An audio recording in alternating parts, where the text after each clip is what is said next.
Well, hello everybody, and welcome to another in the series of Foyle's Fireside Chats. I'm delighted to have with me today Mark Lomas, the Head of Culture at Lloyd's. Mark is a published author, and he's written the Equity and Diversity Risk and Compliance Toolkit for the Law Society, which helps law firms, i.e. Foyle members, manage their business within the proper regulatory framework. So I'm very, very pleased to have Mark with me today, and also my sidekick and good friend Mark Huxley. We're going to, unlike some of the other fireside chats that we've done, where we've done a sort of gentle interrogation of our guest, we're going to be much more gentle with you, Mark, because we wanted to just offer you a platform to tell us about the great work that's been going on at Lloyd's around diversity and inclusion, trust and respect. So perhaps if I could sort of kick things off. We're now at the end of the first year of the Lloyd's culture strategy, which you've been leading. What's been good and what still needs to be done? Where are we? Yeah, I think generally we can be very pleased at the progress in the first year. There were a couple of things which needed to be done, which weren't the most glamorous. So that's clarifying the governance structures and how we engage throughout the market. But we've achieved some good results. We can see particularly the data for the markets, policies and practices, or MPMP return, is showing increasing diversity across the market. The rate of progress has started to increase, and I think those things are very positive. We've also undertaken quite a lot of work with regards to the Lloyd's archives and research into our history with transatlantic slavery, and closed out a number of commitments. And we can see the market making real progress against some of the targets and commitments. So, for example, we are within touching distance of the women in leadership target across the market. The data says we're just over 32%.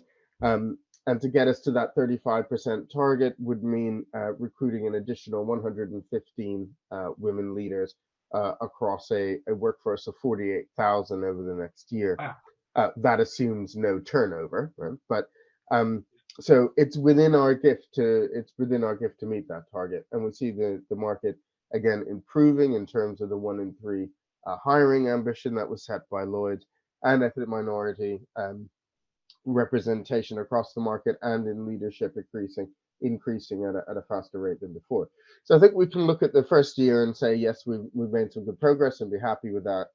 No doubt there are still some challenges around data, particularly for disability, sexual orientation. Social mobility is a huge gap in terms of data collection, and some gaps around how leaders are accountable for culture and diversity. But broadly, we've delivered the commitments that we set out to in year one, and the next 18 months we'll see quite a bit of change. So what does that look like going forward then, Mark? I mean, I guess you're going to be publishing the results that will set your benchmarks. Yeah. The wheels are then hitting the road next year in delivering against some of those markers, the good and the bad. So how will that get articulated, and what's the kind of the structure, the architecture of it looking like next year? Yeah, I mean, I think we took a decision that we would only run the culture survey every 2 years, because you run it across a massive market. By the time internally people have digested their results, have come up with their action plans, they've already missed a quarter of the year. So we decided to run that every 2 years. And as the Rio framework has developed, I think in order to give firms the maximum clarity, it was incumbent on us to have a hard look at the culture survey and decide whether it had moved on from its original purpose, and we need to reskin it. And that's part of what will happen next year. So the culture survey, which goes out in March 2024, will be aligned to the 5 culture principles, aligned to the Rio oversight framework, and it will really start to help in a more targeted way firms understand where they need to put their efforts. Alongside that, it was a conscious decision when we brought in the oversight framework for culture to only be a foundation level. So you either meet the basics or you don't.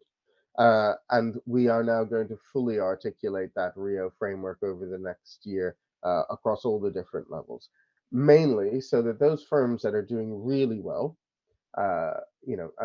have some benefit from it and can profile themselves and can demonstrate, how good they are and allow us to share best practice across the market. Once that's in place and run for firms that are kind of top quartile firms on the culture survey, nearly meeting the MP&P diversity targets, and are performing at a standard that's higher than foundational in Rio, we will create some kind of digital badge which says, I'm a top quartile firm in the Lloyd's market or something equivalent. So that those who are really performing are getting a benefit from it and can use that kind of stamp of approval in their marketing and their PR, particularly in how they try and attract talent.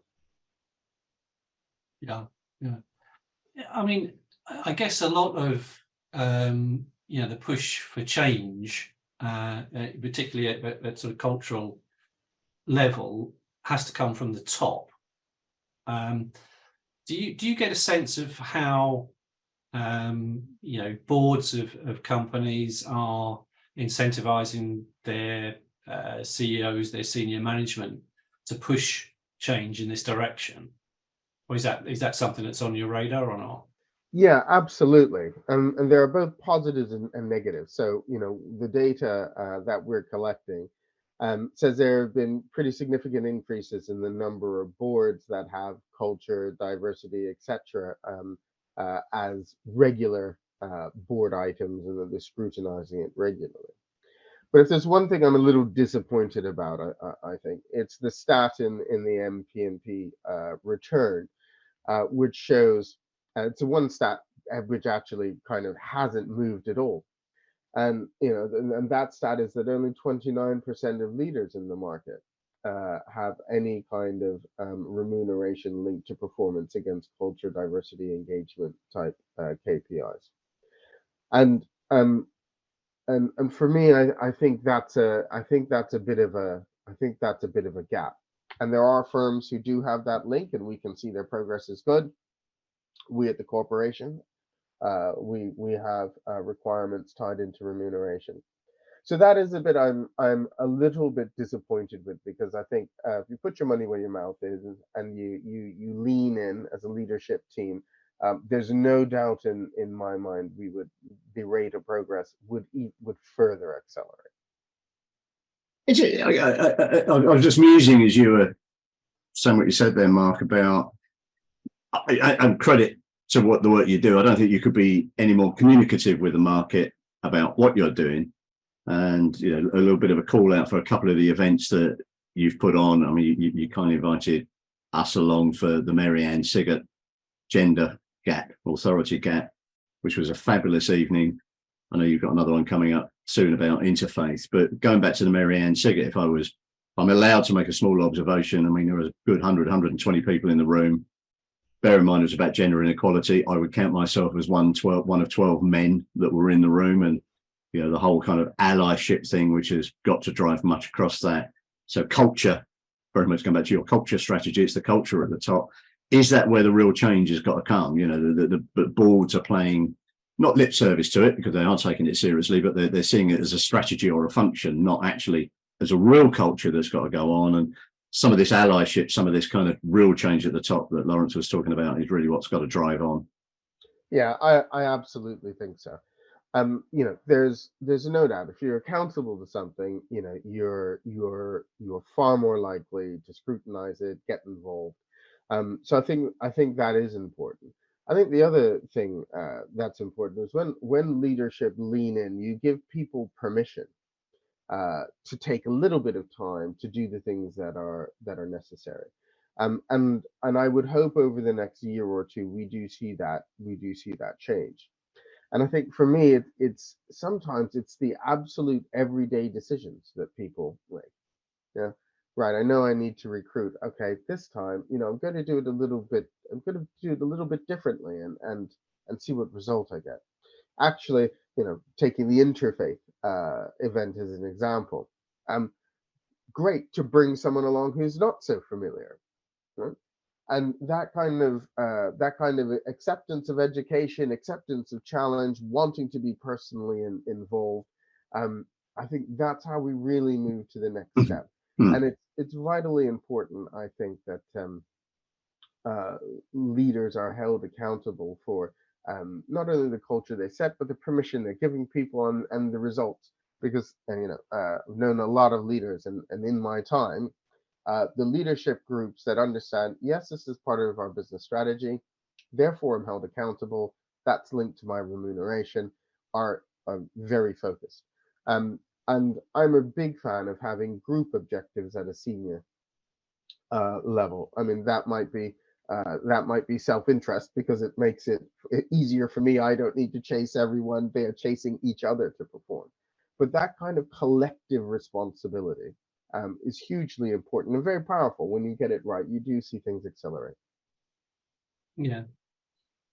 Mark, can you tell us a bit about the Dive In program? And I think that event has took place last year, didn't it? And I think it's coming up fairly soon for this year. How's that taking shape? Yeah, so Dive In is fantastic kind of awareness raising vehicle that the market has had in place since 2015, and last year, it was in well over 35 countries, 35,000 plus attendees, etc. I mean, it is a massive undertaking and a hugely successful festival. And that takes place over kind of 3 days in September, and we will retain that part of Dive In.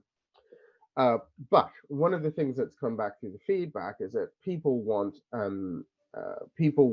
opportunities to take part in Dive In throughout the year, and they also want a tangible connection to their strategies, their goals, their objectives around culture, diversity, and inclusion. So we're going to introduce 2 additional elements of Dive In this year. One will be an outreach program, so Dive Into Insurance, and we'll provide around about 1,000 opportunities for people to engage with schools and university students aligned to kind of our 1 in 3 hiring ambition and our social mobility, gender ambitions, and that will be one part of it. And then the second new element we're going to introduce is a global reverse mentoring program, which will be run via our market-wide mentoring platform. And the reason for that is, in the long term of our strategy, we want the market to be a destination for global talent. And to do that, we have to have far more visibility of our global talent and encourage and foster that kind of conversation, that learning across geographic boundaries. And when Dive In is reaching more than 35 countries, it's a fantastic opportunity for leaders to learn from others across the world and that kind of cross pollination of ideas. So those are 2 new elements that we'll bring in to Dive In this year, and there may be further changes in 2024 where we look at very specific parts of Dive In for professions. So, for example, we might run a Dive In session which is around inclusive procurement and is essentially a capacity and capability building session, which would be targeted primarily at procurement professionals, as well as doing smaller Dive In events through the year.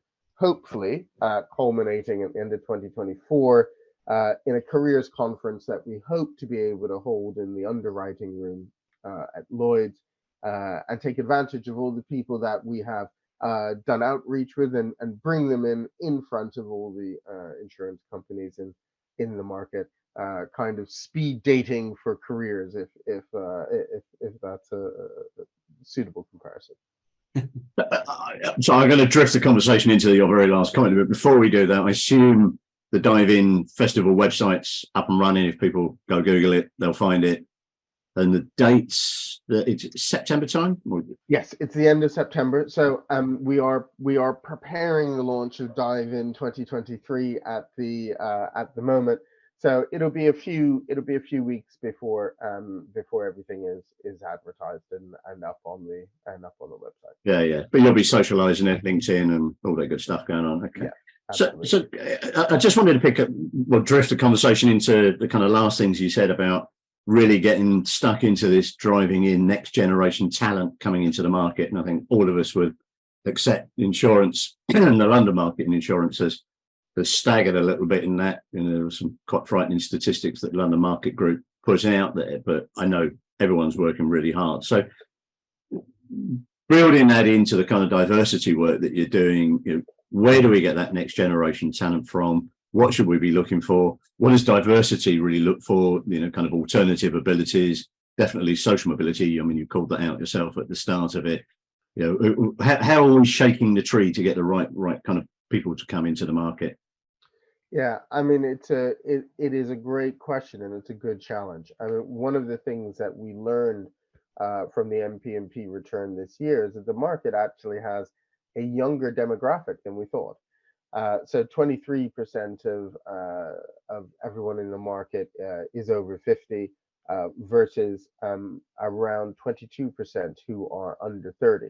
So it's a little bit of a younger demographic than we anticipated. However, there is that 22% of people 40 to 49 as well. So you can see there's a more gentle curve than we might have imagined around the age of the market, and then tie it into the amount of hiring done in the market. Last year, over 10,000 hires in the market. So there's a huge opportunity for diversity, social mobility in moving that dial through recruitment. But as you stated, that starts with who we're engaging with careers in insurance. And the data suggests that as a market, we're not yet doing that en masse. So around 40% of firms in the market do any type of schools outreach. 30%, 37% do any sort of universities outreach, which is one of the primary drivers for making opportunities for outreach available through Dive-In, because we do want that sort of that early engagement with talent massively ramped up. And what we're learning is when we go out and have the conversations with school and university students, once they understand the opportunities available in insurance, it's a global market. The salaries are quite comparable to banking once you're fully qualified, etc. Frankly, the life work balance is better as well. And then there's all the weird and wonderful things that Lloyd's of London has insured over the years, which for young people are cool and resonate with them. And then there are some of the really meaningful actions which the market can facilitate, like help getting grain out of Ukraine, which has hugely powerful social messaging behind it. And these are all things that our young talent respond really well to. We're just not telling them about it enough. And I think once we start getting more consistent with that, making it easier for people to access opportunities and demystify things a bit, we will start to see the dial. We'll start to see that dial shift. But I'm fairly hopeful about that. Good. And are there any particular areas that need some special attention? Because obviously you've got the whole gamut of professional services that will support insurance enterprises, and then the frontline technical bits, people sitting on the corner of underwriting syndicates, underwriting, people doing claims, those kind of things. Within the stats that you've got, is there any kind of indications of where we should be, targeting at the moment? Yeah, absolutely. About maybe 6-8 months ago, we got a little bit of challenge to the data to say, well, yes, great, leadership is increasing, but let's look at those feeder roles to the CEO role. Let's look at CUOs, CFOs, and chief actuarials, and let's have a look at what the talent pipeline says, particularly around gender diversity. And what we found was the kind of ready now successors, 1 to 2 years out, broadly between 20, 25, and 29% of the ready now successors are women. When we then look 5 years out, that picture changed fairly dramatically. For actuarial and finance, the gender split looked like 40 to 50%. For underwriting, it got worse. And so there is a real need to focus on talent coming into to underwriting from all kinds of backgrounds. And I think we're going to have to be creative about how we train and develop people to become underwriters, because we can see we're getting diverse cohorts in for certain roles. And I think we're going to have to start being a bit fleet of foot with how we move that talent around according to their skills and abilities, and helping people train to be underwriters. So that is one area that does need attention. And then if you then think, well, the classic route to being a CEO is probably through being a chief underwriting officer, you can then see that that talent pipeline needs addressing. There is a question for me, which is, do you really need to have to have been a chief underwriting officer to be a CEO? There are some fantastically successful CEOs in the market who've not come through that route, who maybe have come through the claims route or the finance route. Those are issues to resolve another day. I don't think we're gonna get to them this Friday. Lawrence, do you mind, can I beg a very personal indulgence here, being someone who's navigated his own way around Lloyd's for 50 odd years, coming up for 50 years. Mark, you said at the outset about kind of looking into the archives of the market, and I have a personal passion for Lloyd's, as you know, but I'm just fascinated about kind of where that's taken it. I know there's an obvious thing that it's been looking into a very dark part of our history, but I'm just interested to a couple of words if you've got that on that. Yeah, absolutely.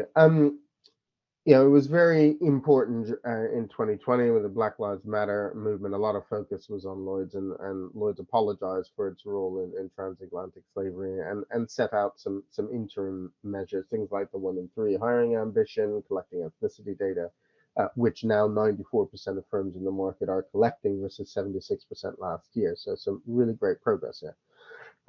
But what was really important was how we went about the research, and the research will launch in November, along with a full response from Lloyd's. And I think the manner in which Lloyd's has undertaken that research will probably become a model for how it's done. So we've worked with Blackbeard data from Johns Hopkins University.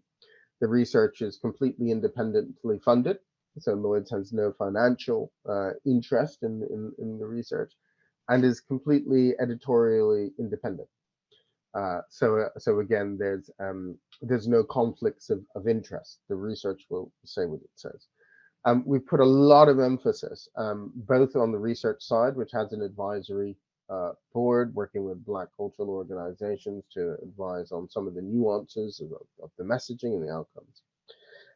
And at Lloyd's, in trying to develop our response, we've engaged broadly with ethnic minority communities across the market and in the corporation, and kind of an external expert panel as well. So we've undertaken some really careful consultation with that.